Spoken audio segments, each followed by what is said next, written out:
Okay, तो देखिए आज हम लोगों को बात करनी थी अबाउट कैश मेमोरी। ओके, देखो पहला क्वेश्चन आपके दिमाग में आना चाहिए कि मैम कैश मेमोरी की हमें रिक्वायरमेंट ही क्यों है। ओके, कैश मेमोरी हम क्यों चाहते हैं जबकि हमारे पास मेन मेमोरी का ऑप्शन है, ज़्यादा स्पेस है, सेकेंडरी मेमोरी में और ज़्यादा स्पेस है, रजिस्टर्स हैं कैश के पास खुद के। तो ये कैश मेमोरी का इन्वायरमेंट कहाँ से हो गया? ठीक है, तो प्रॉब्लम करूँ कि भाई हमारे पास मेन मेमोरी है, कैश नहीं है, तो वहाँ पे क्या प्रॉब्लम क्या आ रही थी? प्रोसेसर की जो स्पीड है वो मेन मेमोरी के कंपैरिजन में बहुत ज़्यादा फास्ट है, राइट? प्रोसेसर और मेन मेमोरी की स्पीड में बहुत ज़्यादा डिफरेंस है। ठीक है, मतलब प्रोसेसर जिस स्पीड में चीज़ों को प्रोसेस करता है, जैसे प्रोसेसर ने मेमोरी से एक इंस्ट्रक्शन लिया, ठीक है, और उसको फ्यू नैनो सेकेंड्स में उसने प्रोसेस कर लिया।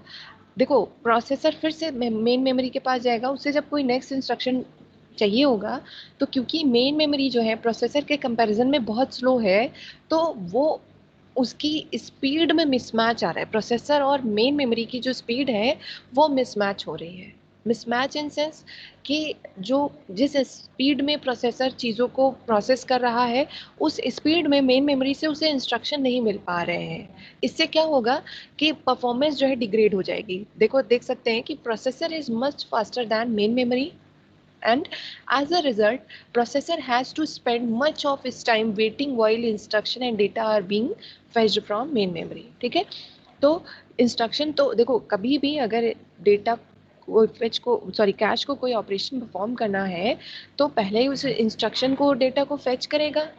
ठीक है, फेच करने के लिए वो मेमोरी के पास जाएगा।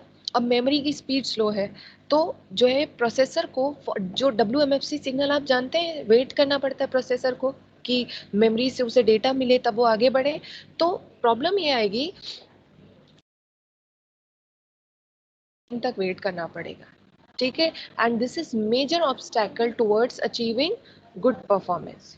ठीक है, इससे क्या होगा, प्रोसेसर का जब ज़्यादा टाइम वेट करने में जाएगा तो प्रोसेसर की जो है परफॉर्मेंस डिग्रेड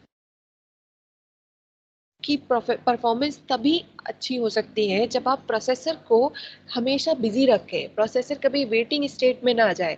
लेकिन जब अगर आप कैश मेमोरी को नहीं यूज़ कर रहे हैं, सिर्फ मेन मेमोरी को यूज़ कर रहे हैं, उस टाइम पे जो प्रोसेसर है और मेन मेमोरी की जो स्पीड है वो मिसमैच हो जा रही है। ठीक है, and processor is waiting for very long time and it is affecting its performance.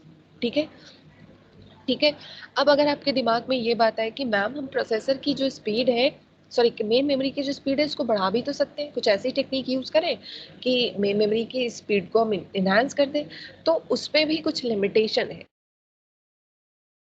10 point के बाद आप मेन मेमोरी की स्पीड को आगे नहीं बढ़ा सकते। ठीक है, अच्छा, तो इसलिए हमें एक ऐसा आर्किटेक्चर चाहिए, हमें एक ऐसा स्टोरेज स्पेस चाहिए जिसकी स्पीड प्रोसेसर से मैच हो पाए, जिसका जो रिस्पांस टाइम हो वो बहुत फास्ट हो, जो प्रोसेसर की स्पीड के मुकाबले का हो। ठीक है, तो इसीलिए हम जो है एक स्पेशल मेमोरी का यूज़ करते हैं, दैट इज़ कैश मेमोरी। ठीक है, so cache memory is an architectural arrangement which makes the main memory appear faster to the processor than it really is। ठीक है, देखो प्रोसेसर को ये नहीं पता है कि वो एक अलग मेमोरी से डील कर रहा है, वो कैश मेमोरी से डील कर रहा है। प्रोसेसर को समझ में आएगा कि मेन मेमोरी जो है अब फास्ट हो गई है। कैश को लगाने से प्रोसेसर को समझ में आता है कि main memory is faster now. ठीक है, okay, next up, cache memory is based on the property of computer program known as locality of reference। ठीक है, तो cache memory is based on the property of computer program known as locality of reference. तो हम ये बात कह रहे हैं कि भाई कैश मेमोरी एक ऐसा मेमोरी है जिसकी स्पीड जो है प्रोसेसर की स्पीड से मैच हो जा रही है। ठीक है, और प्रोसेसर को ये लग रहा है कि जो मेन मेमोरी है उसकी स्पीड फास्ट हो गई है। तो कुछ तो ऐसी टेक्निक होगी जो कैश मेमोरी यूज कर रहा होगा, है ना? कोई तो ऐसी टेक्निक होगी जो कैश मेमोरी यूज कर रही होगी और जिसकी वजह से जो है स्पीड बहुत इन्हांस हो गई है, जिसकी वजह से मेमोरी की स्पीड प्रोसेसर से मैच हो पा रही है। ठीक है, तो वो टेक्निक क्या है? That technique is known as locality of reference. ठीक है, that is locality of reference. Okay, so locality of reference क्या है, इसको आपको समझना है। तो हम क्या कह रहे हैं कि ये जो है लोकेलिटी ऑफ रेफरेंस कहता है कि कैश के पास सिर्फ वही चीज़ें रखी जाएंगी जिसको प्रोसेसर फ्रीक्वेंटली पूछ रहा है, जिसकी रिक्वायरमेंट जो प्रोसेसर है उसको फ्रीक्वेंटली आ रही है। मतलब हम कुछ एनालिसिस करके या फिर किसी तरीके से हम ये जान लें कि प्रोसेसर कौन सी चीज़ों की ज़्यादा डिमांड कर रहा है। ठीक है, प्रोसेसर को जो चाहिए वो अगर हमेशा कैश में अवेलेबल रहेगा तो स्पीड इनहेंस होगी। कैसे, पहले अब ये समझो कि कैसे इनहेंस होगी। देखो, ये हमारा प्रोसेसर है, ठीक है। प्रोसेसर हमारा किससे कनेक्टेड है, कैश से कनेक्टेड है, ठीक है। प्रोसेसर को जो कुछ चाहिए होगा पहले वो रजिस्टर के पास आएगा, ठीक है। रजिस्टर के पास उसने चेक किया, अगर नहीं मिला तो ये किसके पास आता है, कैश के पास आता है, ठीक है। अगर इसे कैश के पास कोई चीज़ नहीं मिली तो फिर ये कहाँ पे आता है, मेन मेमोरी के पास आता है, ठीक है। तो अब देखो प्रॉब्लम क्या आएगी, जैसे अगर प्रोसेसर को कुछ चाहिए, उसने कैश में सर्च किया, उसे नहीं मिला, ठीक है। तो अगर नहीं मिला तो इस चीज़ को हम कहते हैं मिस, कि प्रोसेसर को कुछ चाहिए था, उसने कैश में सर्च किया, उसे नहीं मिला, मतलब मिस हो गया, ठीक है, वो कंटेंट नहीं मिला। तो अब क्या किया जाएगा, फिर जो ये कंट्रोल जाएगा मेन मेमोरी के पास, ठीक है। मेन मेमोरी से उस कंटेंट को उठाएगा जो प्रोसेसर को चाहिए और उसको ट्रांसफर करेगा कैश के पास, ठीक है। तो ये टाइम टेकिंग प्रोसेस है। मतलब प्रोसेसर आया, पहले उसने कैश में सर्च किया, कैश में उसे मतलब उसने सर्चिंग टाइम दिया पहले कैश को, ठीक है, वहां पे नहीं मिला, ठीक है। फिर अब ये कहाँ जाएगा, मेन मेमोरी के पास, मेन मेमोरी के पास चीज़ें सर्च होंगी, फिर मेन मेमोरी से चीज़ें ट्रांसफर हो जाएंगी कैश के पास और फिर प्रोसेसर उसे एक्सेस करेगा। So this is going to be very time taking, ठीक है। तो क्योंकि हम ये नहीं चाहते कि रन टाइम पे जब प्रोसेसर को कोई चीज़ चाहिए हो, तो यहाँ से देखो, जैसे प्रोसेसर ने सर्च किया कैश में, ठीक है, कैश में कुछ मिला नहीं मिला, तो ये कहाँ पे जाएगा, मेन मेमोरी के पास, यहाँ से ट्रांसफर करेगा कैश के पास और कैश से फिर आएगा प्रोसेसर के पास। तो आपको ट्रांसफर में टाइम, डेटा ट्रांसफर में टाइम लगा, कैश को एक्सेस करने में टाइम लगा, कैश को सर्च करने में टाइम लगा, उसके बाद आपको मेन मेमोरी से जो चाहिए उसको सर्च करने में टाइम लगा, फिर आपने ट्रांसफर किया। तो ये प्रोसेस, इससे क्या हो रहा है कि हमारा जो परफॉर्मेंस है या वेटिंग टाइम बढ़ेगा प्रोसेसर के लिए, कोई चीज़ उसे नहीं मिलती है। सो हम एक कंसेप्ट यूज़ कर रहे हैं कि भाई हम वो चीज़ें, मतलब हमारी कोशिश ये रहेगी कि कैश को जो कुछ चाहिए, जो कुछ भी चाहिए, वॉट एवर इट इज़, ठीक है, इंस्ट्रक्शन है, डेटा है, प्रोग्राम है, जो कुछ भी चाहिए कैश को, वो हमें स्टोर करके रखनी है। सॉरी, प्रोसेसर को जो कुछ चाहिए वो कैश में स्टोर करके रखनी है, ठीक है। और इस चीज़ में कौन हेल्प करेगा, इसी चीज़ को अचीव करने के लिए जो कंसेप्ट यूज किया जाता है उसे हम कहते हैं लोकेलिटी ऑफ रेफरेंस, ठीक है। Okay, so locality of reference analysis of program indicates that many instruction in localized area of program are executed repeatedly during some period of time, ठीक है। कुछ इंस्ट्रक्शंस ऐसे हैं प्रोग्राम के जिन्हें हम रिपीटेडली यूज कर रहे हैं। क्यों यूज कर रहे हैं, हो सकता है उस पर लूप अप्लाई किया गया, नेस्टेड लूप हो या प्रोसीजर कॉल हो, किसी वजह से कुछ इंस्ट्रक्शंस ऐसे होते हैं जिन्हें प्रोसेसर रिपीटेडली एक्सेस करता रहता है, ठीक है। एंड कुछ ऐसे होते हैं which are accessed relatively less frequently, right? So हमें जो है कैश में उन्हीं instructions को रखना है that are being used repeatedly. These instruction may be once in loop, nested loop, or फिर process calling each other repeatedly. So this is called locality of reference. We are requested to, or we are required to store only those instructions or programming cache that are being accessed very frequently, right? So this concept is known as locality of reference. Okay, next one is ki locality of reference is of two types. First one is temporal locality of reference. temporal मतलब time, ठीक है, time से relate करके of reference को maintain करेंगे। And second one is spatial locality of, spatial means space, ठीक है।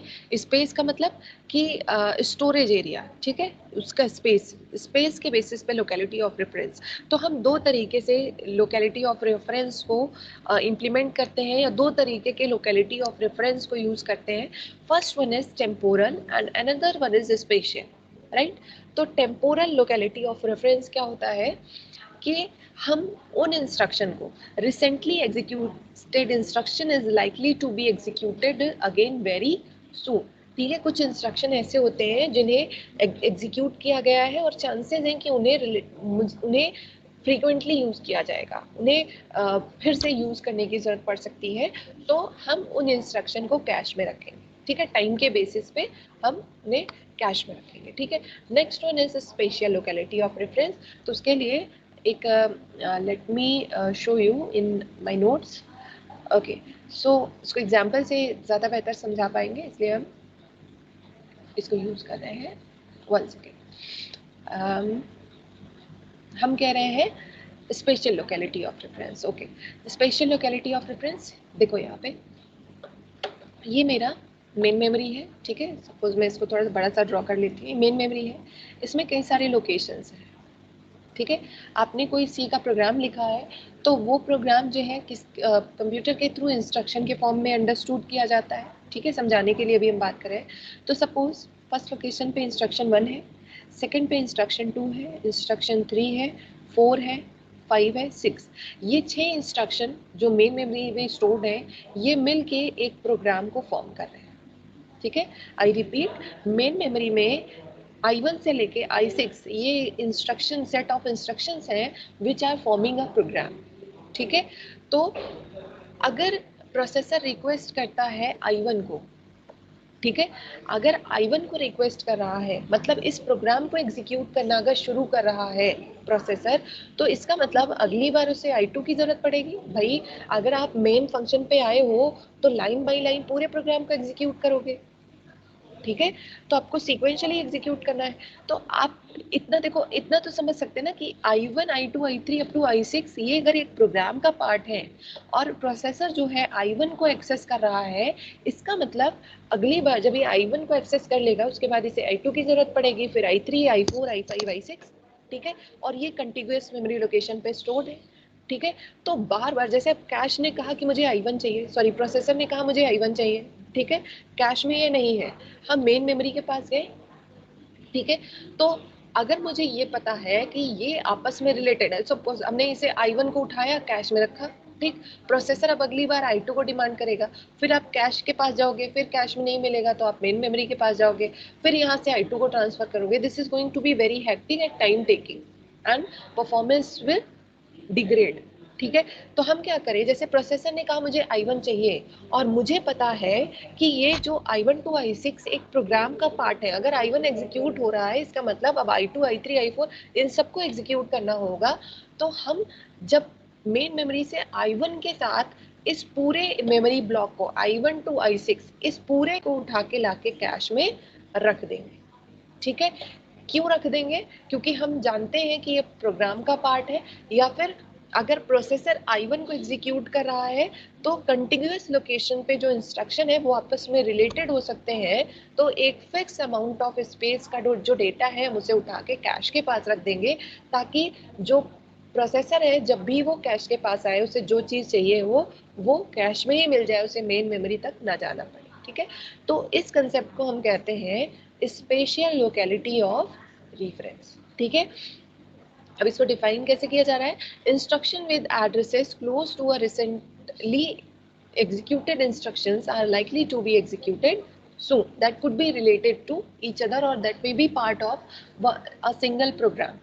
ठीक है, तो प्रोग्राम को तो आपको लाइन बाय लाइन पूरा का पूरा एग्जीक्यूट करना पड़ता है। ठीक है, और उन्हें कंटिन्यूअस लोकेशन पे रखा गया है, तो मे भी इनमें कोई रिलेशन हो, इसलिए हम क्या करते हैं, हम जो अगर एक इंस्ट्रक्शन को ट्रांसफर कर रहे हैं तो उससे 3-4 लोकेशन नीचे जो इंस्ट्रक्शन लिखे हुए हैं उन सबको साथ में हम ट्रांसफर करते हैं, कहाँ पे, कैश के पास। ठीक है, ताकि जब भी प्रोसेसर को कोई चीज़ चाहिए वो कैश में ही मिल जाए। ठीक है, अच्छा दो चीज़ें और हैं कि अगर कैश ने, नेक्स्ट स्लाइड पे आके इसको एक्सप्लेन करते हैं, अगर प्रोसेसर को कोई डेटा चाहिए, ओके, प्रोसेसर को कोई डेटा या इंस्ट्रक्शन चाहिए, अगर उसे वो कैश में मिल गया, प्रोसेसर कैश के पास गया और उसे वो मिल गया, तो इसे हम कहते हैं कैश हिट।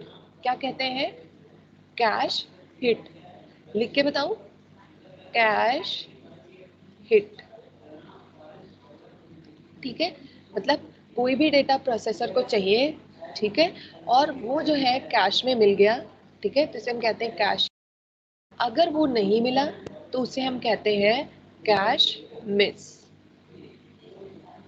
ठीक है, तो हमारा ऑब्जेक्टिव है कि कैश मिस जो है ये कम से कम हो, ठीक है, या हो ही ना। अगर आपके पास कैश मिस कम होते हैं तो इसका मतलब आपकी परफॉर्मेंस बढ़ रही है, और अगर आपके पास कैश मिस ज़्यादा होते हैं तो इसका मतलब आपकी परफॉर्मेंस रिड्यूस हो रही है। So our objective is to reduce the misses, ठीक है, MISS। ठीक है, जो मिस है, कैश मिस है, मतलब कोई डेटा जो प्रोसेसर को चाहिए वो कैश में नहीं मिल रहा है, इस चीज़ को मुझे रिड्यूस करनी है।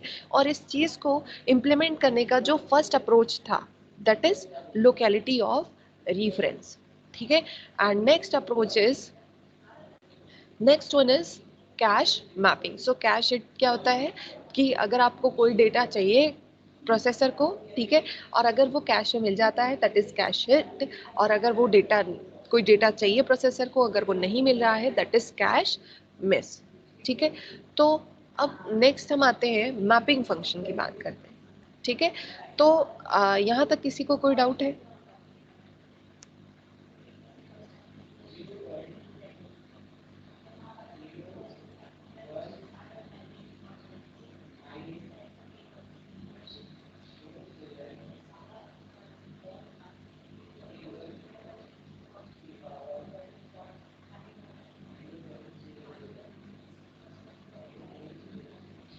क्या स्क्रीन नहीं विजिबल है?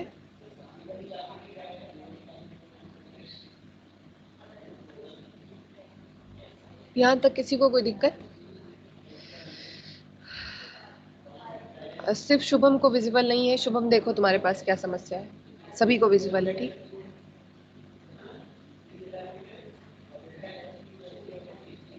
ठीक है, ओके। और एक चीज़ और मुझे चेक करना है,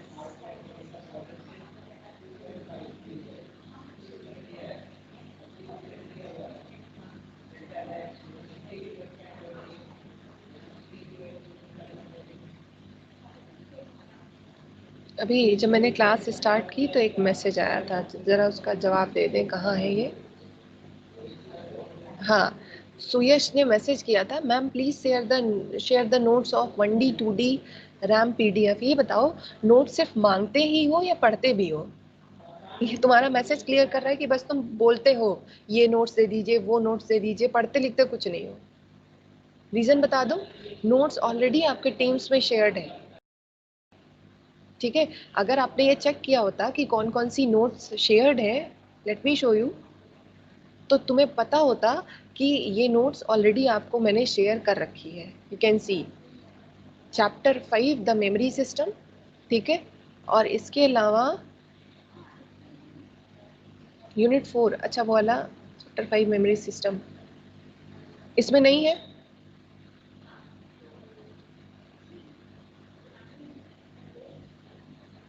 1D 2D, ओके।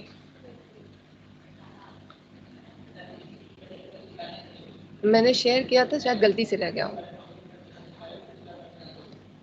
पढ़ने के लिए चाहिए मैम, हम नो, हाँ ठीक है, शेयर कर दिया।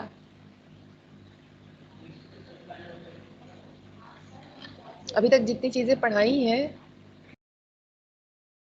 मेमोरी सिस्टम वहाँ पे भी सब कुछ था। 1D 2D 2.5D के अलावा सब कुछ था, वो सारा क्लियर है। चलिए ठीक है, वैसे भी हमारा पढ़ने का वही मन करता है जो ना हो अवेलेबल, राइट? अच्छा चलिए, यहाँ तक किसी को कोई दिक्कत नहीं है, तो अब हम एक बहुत इंपॉर्टेंट टॉपिक डिस्कस करने वाले हैं। 1 सेकेंड,